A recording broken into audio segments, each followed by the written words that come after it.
Hello, everybody, and welcome to Neurotic News. We're back. We've just officially, although these are often released later, we have officially finished the Melbourne Comedy Festival, which was intense, wasn't it? Oh, yeah. It's designed to destroy you, you know? It's designed to destroy... It's just designed to destroy your immune system.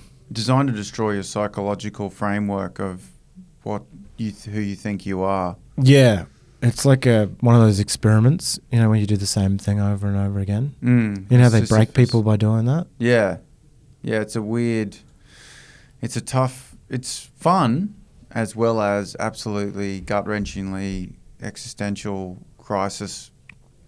It's just a lot of stand-up in a month to do an hour every night for a month. But we should say that, now we have Sydney Comedy Festival shows, and I don't know if this will get out in time for that, because mine's, maybe when this is released, it'll already have happened. But then I have Brisbane, which is the 16th to the 19th of May, and you're doing Edinburgh. Yeah. So you'll be at the Edinburgh Fringe Festival, and I might be doing Edinburgh as well. I haven't signed up yet, but it looks like I could very well be doing it.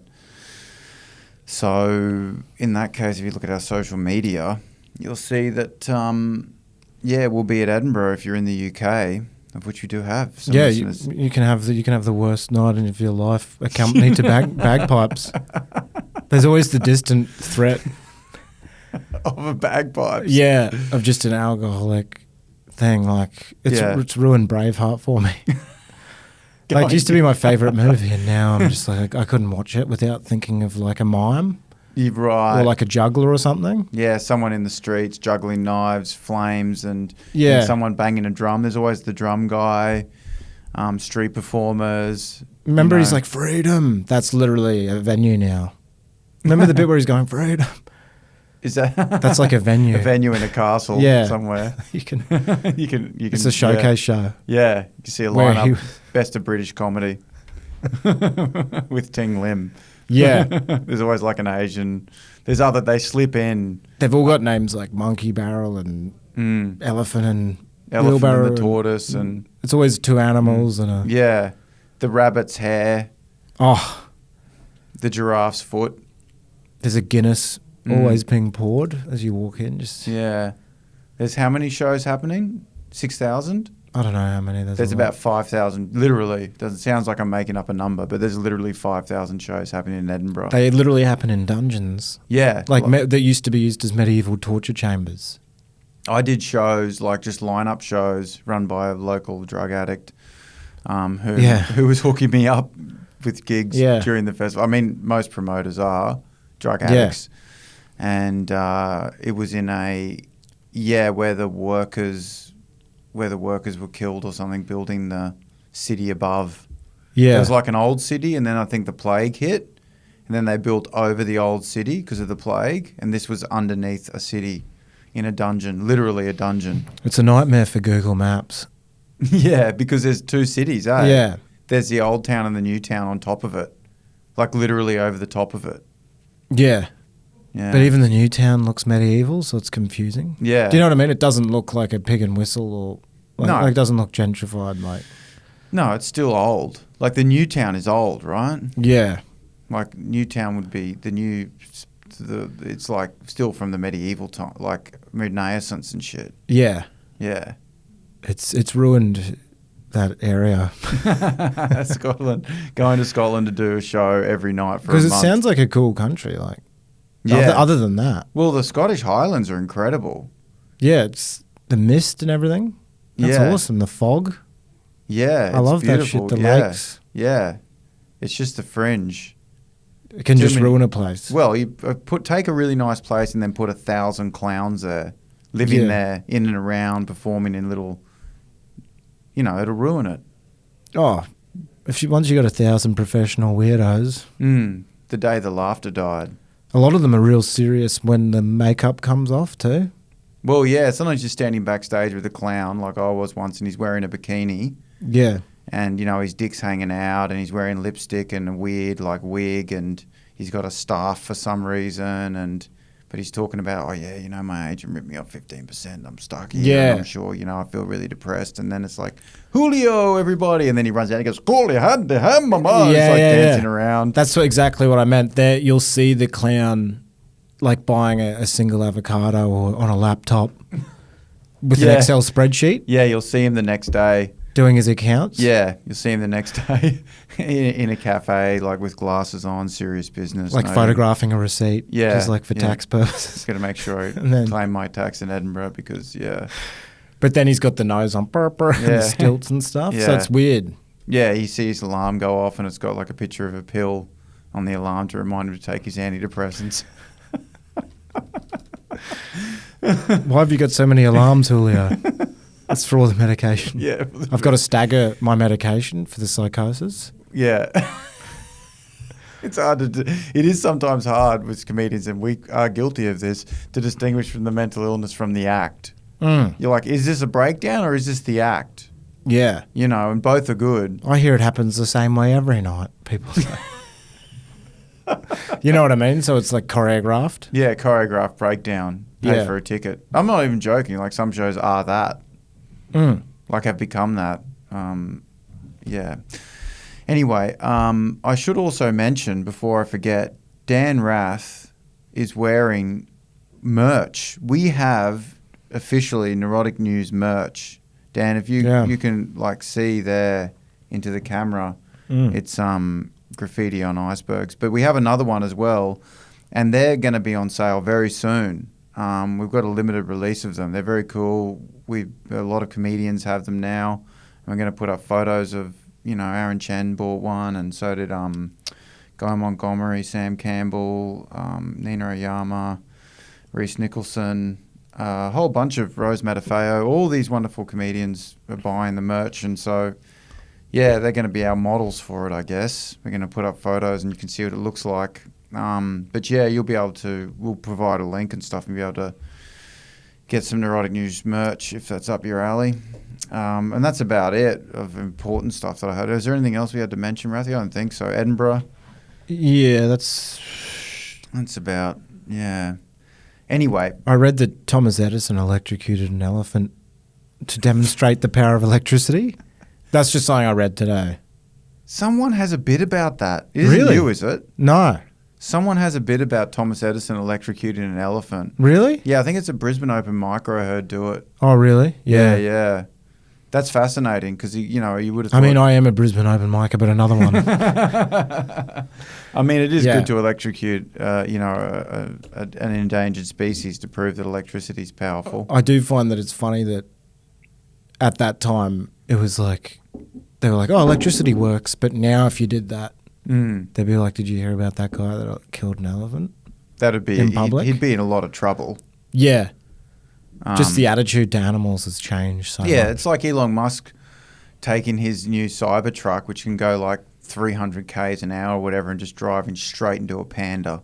Yeah. Just full blast. To demonstrate the speed. Yeah, and that it doesn't dent. And he goes, see, there's no dents. It's still perfect. Yeah. Like at his weird shows, and he dances, then he's like doing music plays, and the panda gets dragged off or whatever.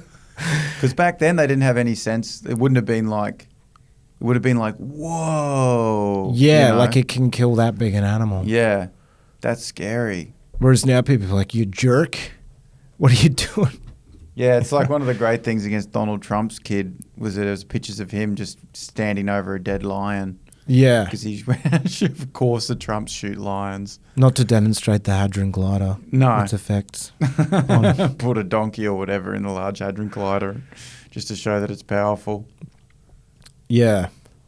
That's crazy. Yeah. I mean, just thought it was a cultural It's a lot of effort to get an elephant and electrocute it. Yeah. Can you eat elephants or because you might not have wanted to waste? I don't know if you can eat them. Really? I've never heard anyone eating an elephant. You'd expect it to be good for your memory. Well, the opposite of fish oil. Yeah, because the elephants have good memories. Right. But knowing the way that works, it probably gives you dementia if you eat it. Yeah. You know what I mean? Because the nature is weird. Fish have bad memories, gives us good memory. Yeah. Elephants have good memories, gives us bad memory. It's like drinking. Yeah. Eating elephants like drinking. What do you make of this Arj Barker thing which if listeners don't know, but there's quite a furore over here in Australia about comedian Arj Barker who kicked a woman who had a baby out of his show because it was, making noises. What's your take on that? Well, I read in the article people in the queue were congratulating her on bringing the baby in. Yeah, right. And then later those same people were yelling, "Get out." And I just find that funny. People shift. Yeah. It's like, so you're not with me now. Yeah, totally. Because they're in the show and they're like, as soon as it infringes on their enjoyment, if you can easily just go, well done. Yeah. Like that's how the whole world works now. It's all just well done. Wait a minute, I'm trying to hear his bit about cheese or whatever he's fucking talking about. That's literally what the lady said. She's like, I was really surprised because the same people that had been like, good on you, go girl, in the queue on the way in were now yelling, get out in my face. Screaming, get the fuck out, you fucking bitch. Like literally screaming. I was like, that would fuck you up. People supporting you and then it would annoy you. Yeah. I mean, my thing is like pretty simple, which is that live performance is so delicate. You can't bring anything of noise in. Yeah. Like obviously it's different. Taking a baby to a cafe, even a movie, because it's not live. Like Godzilla versus Predator or something. Yeah, take your baby to that. Yeah, it won't affect any of it. No. That movie's loud. It might ruin its idea of what's reality if it sees a giant monster fighting an alien. Is that really a thing, Godzilla versus Predator? Yeah. How the fuck does that work? One's a giant dinosaur. They How do they fight? If one's so big. I forget what the animals... it's one of those things. Right, so it may not be Predator. Maybe they blew the Predator up. I don't know. It's just insane. There's one out now like that. It's nostalgia squared. It's like take the nostalgia of this and the nostalgia of that. And in the snack bar at this Hoyt's, they had twisty flavoured, Donut King flavoured twisties. Oh my God. So it's like cinnamon donut twisties. The dust is cinnamon. Right. So you can get that and watch a conglomeration of two franchises while you eat a conglomeration of two. Then you go to the toilet and there's a weird thing of Bill Murray on the toilet. They always have like Bill Murray around. Oh, yeah. Stuff because it's like, and so that's weird nostalgia as well. Like Scrooged. Yeah. Above the urinal. Yeah. With a cocktail and you're pissing on his head. And you can get a burger, Bill Murray burger. Yeah. Well, I'm just saying, like, there's just like nostalgia now. They're running out of, like, it's not like we're post that. Yeah. There was like the era it all happened. Then there was like the nostalgia era, which was like the early 2000s and stuff where you could, Top Gun or fucking, I don't know, like Star Wars and all that kind of came back again. But now we're post that. So now it's got to be like Star Wars, fucking Schindler's List rehash. Yeah. Where you got like, the Jews fight back and, blow up the Reichstag. The floating Reichstag they're the rebels. Spaceship. Yeah, they're the rebels, yeah. That'll definitely happen. Like Nazi Star Wars, and they're the Imperial. Yeah. Yeah, stormtroopers and shit. Yeah, they'll have that, and you'll be able to get like a fusion food. Right. Like Indie-Mex. Like Schindler's List ice cream. Yeah. It'll taste like a bagel with the schmear on it. A cream cheese schmear and white fish. Right. Flavoured ice cream gelato. Like you're just watching Star Wars Schindler. Schindler's List Star Wars. Schindler's Wars. Schindler's Wars. And the video game will come out and you'll be able to play as Schindler. Yeah. Schindler will have a lightsaber. Schindler's a good guy, right? Yeah. And he was saving the Jews in his factory. But he'll be like Obi-Wan Kenobi or something. They'll fuse him with... Yeah. Do you know, he'll have like a beard and... I don't like him. Or whatever. He doesn't like you. Yeah. I don't like you. You just watch yourself. Star Wars Hitler. Yeah. It'll be crazy. But Hitler would be like Jabba the Hutt, wouldn't he? But he'd be like the Emperor. Yeah, that's hard to say. Something dark side. Maybe Goebbels would be Darth Vader. Yeah. Or whatever. Yeah. What was what about a gefilte flavoured sorbet? A what? Like a gefilte fish flavoured ice cream. What's gefilte? You know that gefilte fish? It's like a really Jewish fish. Oh, okay. I didn't know that one. You're just licking that. Ugh. watching. Hitler was an author. He wrote Mein Kampf. Yeah, famously a memoir, and he wrote it. What's crazy is I read that he got 10% of the royalties for Mein Kampf because he wrote it before he became to power. Right. So 10%. Then he became the Führer, and it bumped up to 15%. Which I love because he's a Führer. So I just love that even then artist agents are still ripping him off. Yeah. Like can still play on your insecurities. It's like it's such a modest increase. Yeah. To be it's like, look, leader. we think, it doesn't need to be more than 15%. Yeah. He's like, okay. Yeah. I mean, it's a good book. Yeah. It's not great. Like talking him down and stuff. It's like, yeah, but my face is on all the trams and everything because of it. And he's like, it's blowing up. This is the time. Yeah. And they're like, every bit helps, every little, the trams. But, we can give you another 5%. We're happy to do that. I mean, we think it's we love the book. Yeah. We love it. And people can't get enough. It's become a national treasure. But my face is on everybody's wallpaper. It's illegal not to have a face on the fireplace. We can't do more than 5%. It's just, it's not that great. And he's like, okay. He's got low self-esteem as a writer. Yeah. But his self-esteem as a leader is through the roof. But as a writer, he doesn't believe in himself enough to take more than 15%, even though he literally runs every facet of the country. It just shows you how writers have the lowest self-esteem about writing.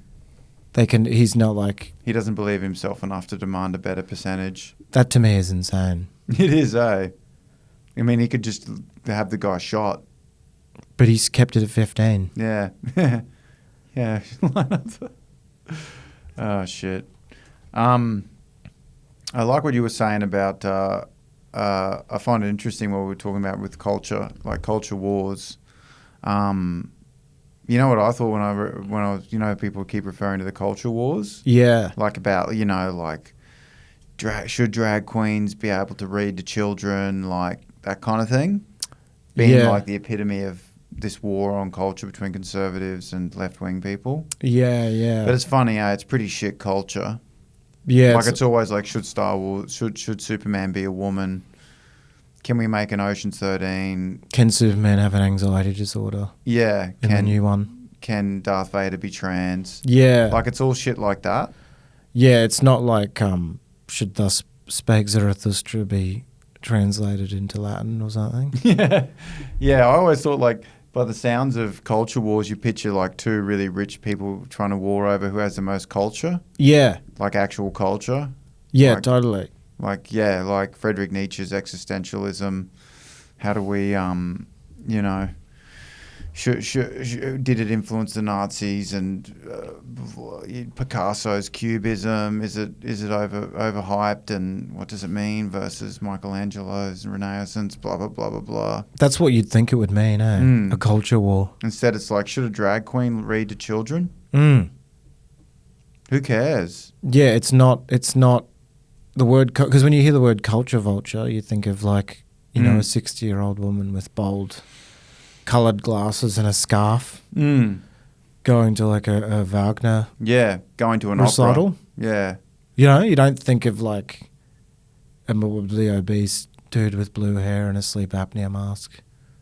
Yeah, going to see Ocean's 13, which is the all-female cast. Yeah. Like that's the war. Yeah. Shit culture. Yeah. Or like popular, like low-hanging culture or whatever. Yeah, it's kind of a bastardization of the word culture. Yeah. To just mean just shit. I imagine two dandies fencing each other over their interpretation of a Vivaldi concerto. Yeah, exactly. Like I thought it was ended on an epiphany. No, so those last notes showed enthusiasm and joy. And then they take up a duel. Like, I'll fight you for the... Like that to me is a culture war. A war between two cultured people. Yeah, it's true. A duel. I saw a really beautiful film recently called Perfect Days. Have you heard about this? It's like the darling of a lot of the film festivals and stuff. Yeah, the Japanese. Yeah. It's like Jiro Dreams of Sushi, but... Well, it's about a Japanese dude, a day in the life, and it's very, very realistic, but it's just a guy who lives on his own who cleans toilets. Yeah. So it's like the Japanese Kenny. Yeah. But it's done Japanese style, so it's really beautiful. He takes his time. He finds, honour in his job, and he's totally meticulous. Like he's scrubbing a faucet. Yeah, scrubbing it immaculately and stuff, and spends heaps of time, making sure he does his job really well, even though his job is, unnoticeable to anyone else. Yeah, that sounds like Jiro dreams of skid marks. It is, Like he's dreaming of the shit that he's got to remove the next day. It's that fetishification of craft, eh? Working class, yeah. I mean, at least with Jiro Dreams of Sushi, it was fine dining. Mm. It's not looking down. Mm. This one is rich people fetishizing, yeah, someone scrubbing. Imagine if our toilet cleaner was like that. Yeah. Yeah, there's more deep and meaningful to the guy who comes and takes our garbage away. Yeah. He might be going home to write poetry. He's not, is he? No. He deals meth at Southport. Yeah, But, it's nice to imagine. What if he wrote haikus in a tree after his shift? Gary owes me money. He's a fucking dog. What a cunt. Or whatever. I don't know. You couldn't have an Australian version. Well, we did, I guess, Kenny. Yeah, well, there's a big difference between Kenny and Perfect Days. Yeah. Kenny's like a loud, fat, obnoxious guy who cleans toilets and is kind of dumb and doesn't get what's going on. And, whereas Jiro Dreams, Perfect Days is like this, beautiful meditation on cleaning toilets. It almost seems like it was funded by rich people to create the myth of the working class, angelic figure that loves to labour for people who have money. Mm. You know what I mean? Just so they're no, they actually love it. Mm. It's a mindfulness practice. Yeah, that's a great point. They actually enjoy work. Yeah. And the pay doesn't matter because they enjoy their job and they should enjoy it. They like to mindfully scrub the teriyaki skids. It's funny because Jiro made the sushi that makes them shart and then he comes and cleans it. It's a full circle. You can watch the meditations of the chef and then the meditations of the toilet cleaner, the result of the chef. Yeah. Cause and effect. It's very Japanese. Yeah, you eat it's all very artful. It's all the circle, the ring of fire or whatever. The ring of fire. You eat 4 teriyaki rolls, stings your ring, and then you shard in a nearby portaloo. And then a guy that is in love with cleaning toilets comes in. He goes, he dreams of shit. You. Yeah. He's like, thank you. He's really... everyone's enjoying their bit. Yeah. Because then you got the guy eating the food and shitting it as well, who's that's also meditatively... So everyone enjoys it, from the guy rolling the sushi. You know how he's so dedicated, Jiro, to rolling the perfect roll? He's so he's laughing at the person eating, he's going, fuck, this is sick. Mm-hmm. Then they shard into the portal and then the guy's cleaning going, fuck, yeah, this is sick. I love getting this perfect. Oh, I love just cleaning that lectin. Is that what it's called? A lectin? A lectin? No, isn't that something where you podium. do lecture? The cistern. The cistern. Yeah. That's what that thing's called, the cistern, where you lift it up. It's got tubes and shit. It seems like Japan's gotten a lot of shit right. Hitler allied with Japan in World War II famously. There's another Hitler episode. Apologies, everyone listening. That means, but Germany and Japan allied, it means Hitler would have gone to a sushi train. At some point. Yeah. In the alliance. Yeah. Surely. Well, he would have gone to sushi, yeah. I don't know. I think Sushi Trains was the way Japanese people made Japanese food for Westerners. They were like, how do we get Westerners to like sushi when they're pigs and fucking fat, just eat way too much and they're all dying of obesity? How do we serve something that we eat, which is small portions at healthy amounts with a philosophy of eating just what you need? How do we get that to the Westerners? I know. We'll drive it around in front of them so they can continuously eat. Yeah. Because I think they tried the sushi trough where you just come like a pig and you just eat out of a trough. But I think it wasn't hygienic enough. So they bring you in on a train. Just literally a conveyor belt. Some of them are just conveyor belts. The sushi trough, it wasn't the right way to microdose. Yeah. Because you're right, that small plate stuff is about sort of gaslighting yourself into being full. Sort of, right? Oh, well, you see Westerners going to sushi. I know I do, and you big pack plates up here, like big pile. They're like, right, okay, 4 brown, 3 purple, 2 orange, 6 red, 5 green, 10 magenta, 30 indigo, some cyan, off Broadway colours. Yeah. Just like because you've eaten so much, they're like, we've never seen so much. No one touches those colours. Hitler would have gone and had sushi. Yeah, he did literally visit Japan. Yeah, and was like, yes, you're not white, but I saw a weird thing actually about black people in Nazi Germany, saying how they were treated. Yeah, it was a weird like little clip I saw on YouTube about how Jesse Owens and stuff said that he was treated better by Hitler than Roosevelt. Yeah. Because Roosevelt, he said, didn't even send him a telegram, but Hitler congratulated him. Wow. That's it's so strange, isn't it? And that he said that all the black athletes were like greeted and enthusiastically by Germans. That's insane. Yeah, it doesn't make any sense. Well, I read that for the Olympics, Germany was like, we've got to clean up a bit. You know, it's like you have a guest come over and everyone's like trying to clean up for the guest. Right. Yeah. You know when they do that with Olympics, they kind of get the street cleaners out and stuff. Yeah. Apparently they did that in Nazi Germany. Like, really? They took all the like no Jew signs down and they're like, we'll just take this down for a bit. Right. We'll put it back up after. Right. Maybe that's what was happening. And they just stopped all like outwardly visible persecution. So they stopped all outward facing racism. Yeah. We've seen that footage of Hitler at the Olympics just absolutely munted out of his head on meth, like shaking and just taking heaps of meth and watching the Olympics. They must have had good kind of advertising for meth. Yeah. Like it'll help your work. Yeah. Because maybe it does, but we just have a bad connotation for it here. Well, I guess like dexamphetamines is like pharmaceutical meth. Yeah. But when you see a meth head here speaking in tongues at an ATM, which I've seen, like at the, you know, the bit where the money comes, I saw someone doing that, like a fool, just like, like just yelling at the money slot. I like the idea of that being like almost religious in connotation. Like God's coming through. God's coming through the money. And I was like, maybe he'd just seen The Exorcist and he thought that it was going to vomit cash out. Like, you know how the chick vomits vomit out, but like if the cash just came spewing out the slot and he was like, oh, a lot of chocolate, like gets covered in. It was so weird. But that to me was like, that's not good meth. That's what we do with meth. Right. We don't annex New Zealand or whatever. We don't take over other countries. And oh, fuck. I can't believe that you saw a meth head. Yeah. It was... Speaking in tongues at the slot of the...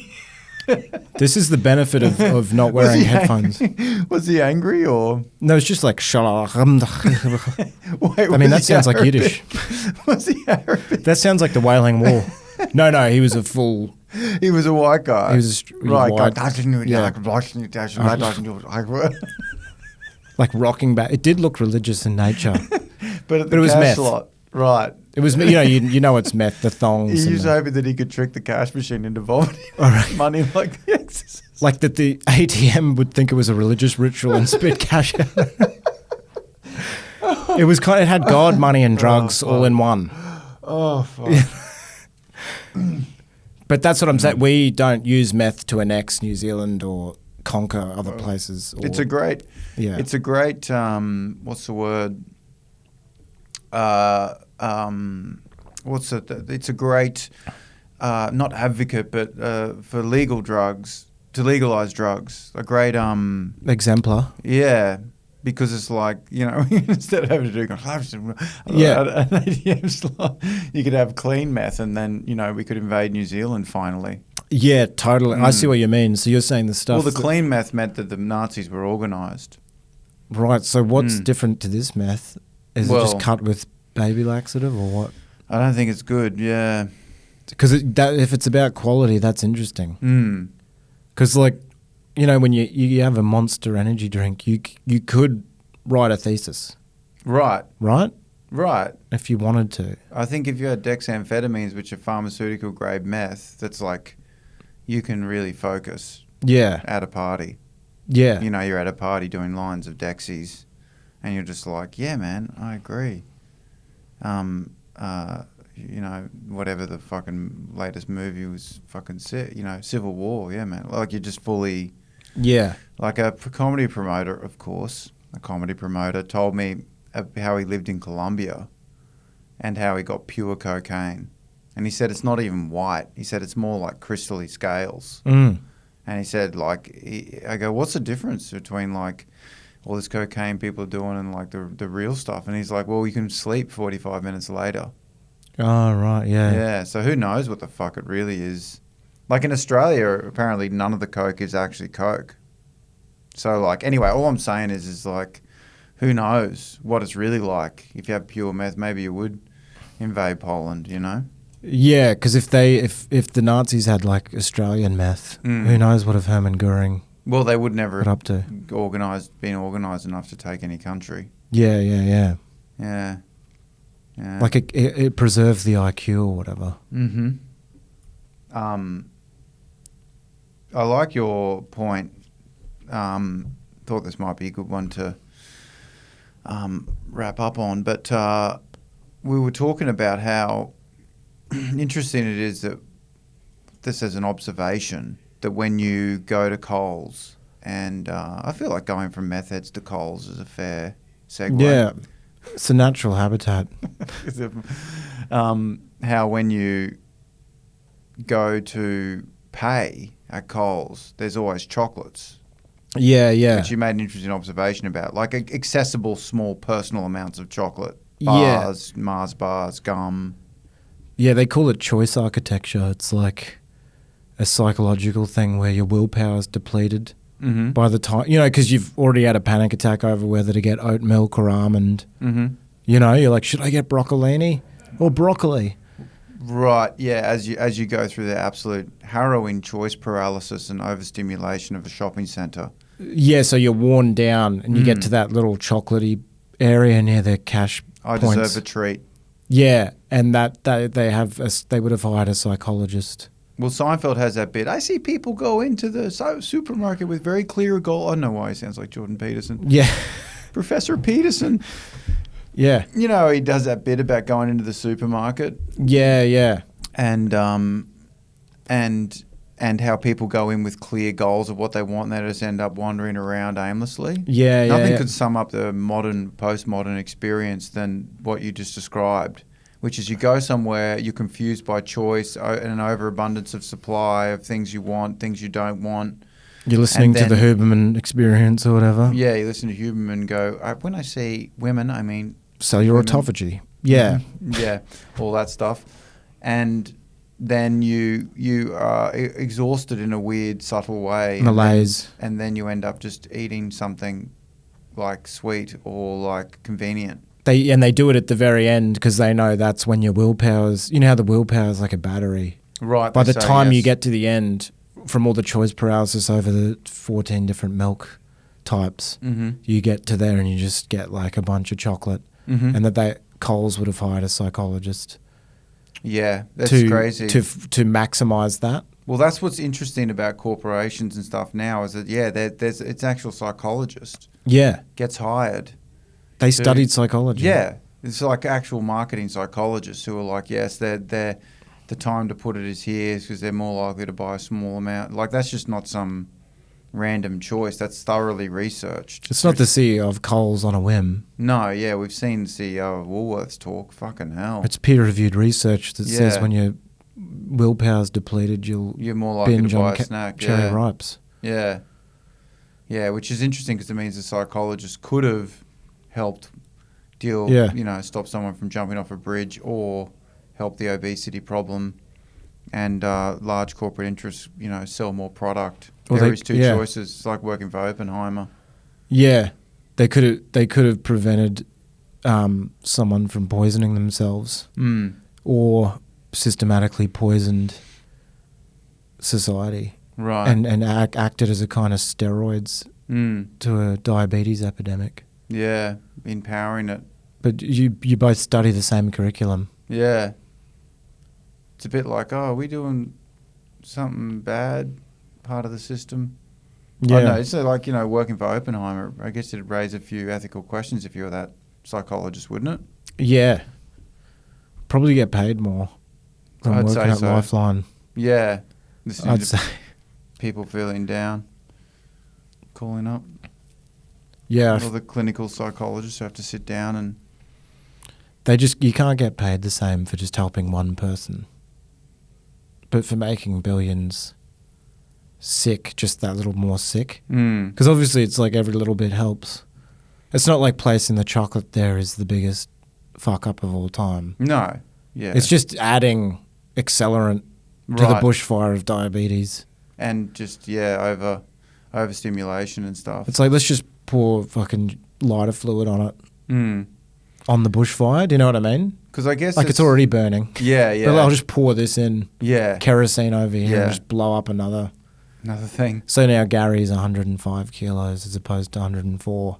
Yeah, right. Like it's that different, but it's like... Yeah, it's gradual. Let it lay heavy on your conscience.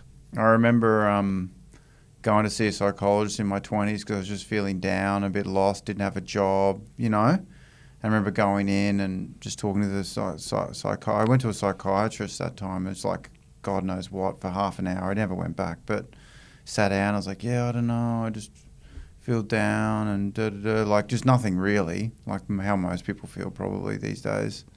And then as I walked out, a guy came in with a carer, just shaking, like just like this, and just I was like, as I walked out, he walked in. I was like, oh. Like it was just this stark contrast with people with actual problems. Like someone who's got a carer holding their arm while they shake and wave back and forth. And then I could see the psychiatrist going, right now, someone real, someone actually with a problem, not just some fucking weak, some weak middle class guy. Maybe he's got that guy in a cage somewhere where he just unlatches it after people like you come in to give them perspective. Right, that was part of the treatment. Like that guy just lives at the clinic. Right. So like he's like, we'll contextualize his problems by bringing out like the hunchback of Notre Dame out of a cage and then... Let Terry loose so you can see someone who's really depraved and suffering. So you're like, oh, I guess choice paralysis isn't that bad. Yeah, things come into perspective and so on. That'd be a cool life hack. Yeah, just get perspective by having your friends have actors of people doing way worse. Yeah. Like you walk out going, I feel down today, or I didn't get a text back from this girl or whatever, and then just an actor, someone walks around the corner screaming, fuck, my life's fucked. Or, you walk around that guy going, oh, yeah, to the ATM. You're like, oh, things aren't that bad. That's why I don't wear headphones when I walk around. Right. Because, everyone wears AirPods and stuff, but you miss this stuff. If you're listening to, Uberman. Yeah, you're listening to Cheesegasm. Yeah, you're listening to fucking Green Day's old album. Yeah. You tend to miss all those. I do agree with you, though. Like, I do listen to AirPods, but often I take breaks because it's just too much. Yeah. There's too much stimulation all the time. It's crazy. It's just too much. I crave a lack of stimulus, like a void. I get that. Like, not a float tank, but just a walking float tank. A float tank would be good. Yeah. I like a float tank. On that note, we'd like to thank you for listening. And keep an eye out for the merch when it comes on sale, if that interests you. And we'll see you next time. Yep.